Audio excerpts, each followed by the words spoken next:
Tonight, on this nice darkish hour, now it's actually midday and it's so dark. Welcome to my country!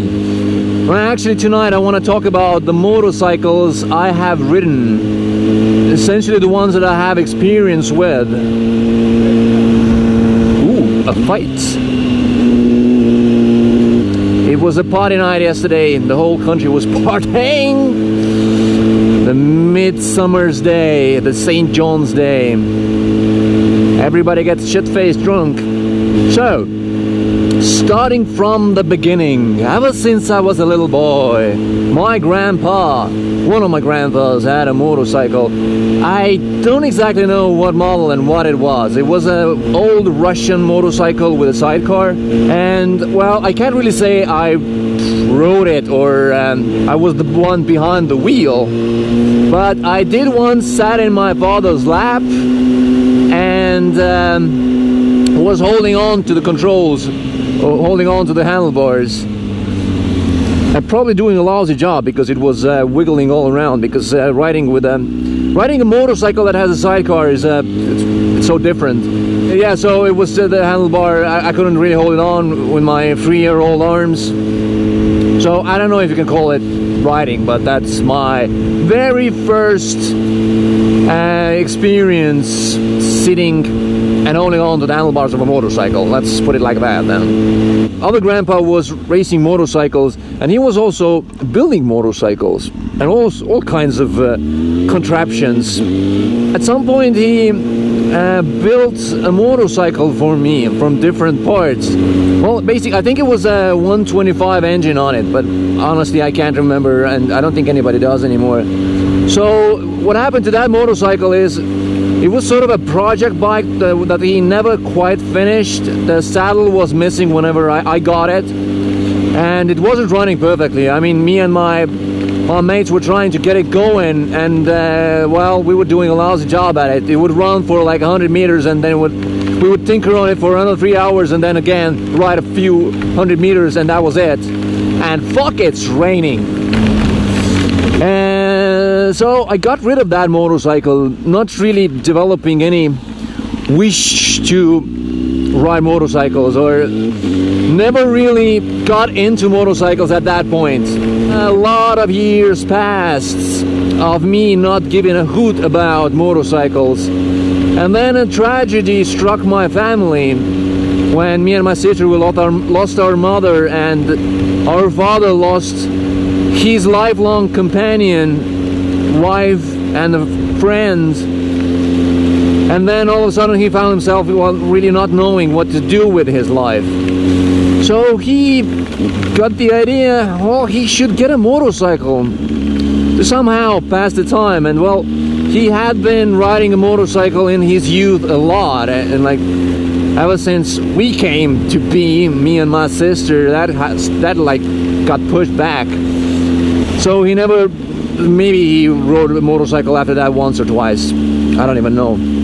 But so he bought himself a motorcycle. He bought himself a Honda VT 750 Shadow, a 2014 model in 2014, so it was a brand new motorcycle. And then I decided that heck, I want to spend more time with my dad, and then the way to do this is start riding myself, so I could ride with my dad. That's a cool tram. Getting sidetracked here.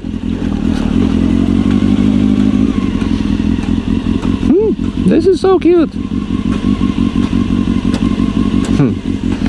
Anywho, so the next thing I rode after all that time was my father's Shadow.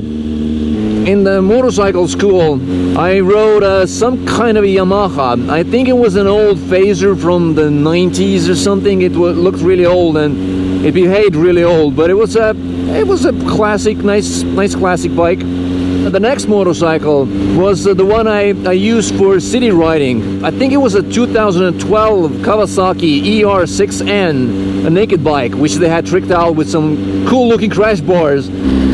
The motorcycle that I rode after the Kawasaki was Honda Hornet, the 2012 Honda Hornet that I used to pass the state exam.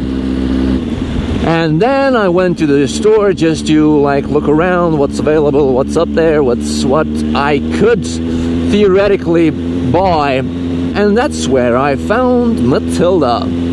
I got her from Bike Point, which is a local Ducati and Triumph dealer, but they also sell a lot of used bikes. But the first time I saw her, she looked way better than all the other Hornets. And they were kind enough to let me ride her. And from the first moments, I was sold on her. After I had my Matilda for about a week, I had to take her back to the dealers to change some levers or something. And while they were working on the bike, they gave me a Ducati Scrambler to ride, the 2015 red icon version. And I fell in love with the Scramblers right then and there, just because it was so damn easy to ride. It was just insanely easy to ride, and I liked the riding stance, and I loved the way the whole bike looked, and it was so easy. I mean, I was still a noob at that time, and I didn't feel sure riding at all. And I have a cop on my ass. Good, the cop is gone, finally. I've never been pulled over on a motorcycle by a cop. Don't want to start now. So, after I had tried out the Ducati, and right then and there I decided that I have got to get me one of those things. A new motorcycle, a Ducati Scrambler, and an urban enduro version of that motorcycle. So, I took Matilda back to the dealership and said, here, have it. It's gonna be my down payment to the new motorcycle. And they actually ordered a new Ducati for me, and it arrived. And then, once it had arrived, I realized that, shit, no, I really can't afford a new motorcycle right then and there. So, but they were kind enough to give me back my Matilda. They hadn't sold her off yet. The next motorcycle, let's see, I got the Scrambler. Oh, and then I got my camera, got my mic, and started officially motovlogging. And so the rest of the motorcycles, I actually have some video footage, decent video footage. And the next one was actually the KTM 690 Duke that I tried out in a chance to win a 125 Duke, which I didn't win, sadly enough, but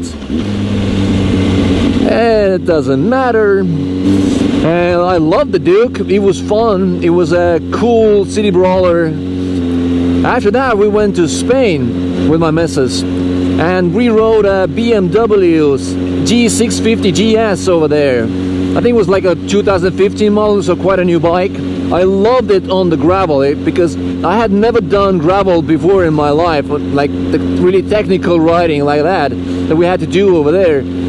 And I had such confidence riding it. Of course, I was taking it really slow, but even then, it was the tires were holding on to the tarmac really well, especially on the deep inclines. Never ever did I feel that it would be slipping or something like that. And then the next one on the list was another bike I test rode, the Moto-Guzzi V9 Bobber, 2016 model, brand new.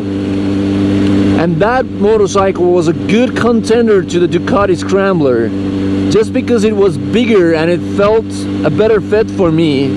And if at some point I am ready to buy a new motorcycle, that's one of those bikes I'm gonna have to go back and try back to back with a Scrambler to see which one is actually better. And then, last but not least, I have the Yamahas. The first one on the list is my father's new bike, which he got after the Shadow, is the XVS 1300, the Stryker, another cruiser. But it was a really short ride in the freaking rain. I have to go back and really give it a really good ride. Make a video out of that. And then it was the Yamaha test day that a local Yamaha dealer had, where I tried out the XT660r 2016 model, and also MT-07 or FZ-07 if you're on the other side of the pond, also 2016 model. The two of which, surprisingly enough, the XT I like better. Maybe because it was something more different that I was used to, or I don't know, it just felt more fun for me. So that makes 12 motorcycles that I've really actually ridden myself. What will be the next one? I am hoping it will be a supermoto, but more on that subject next time.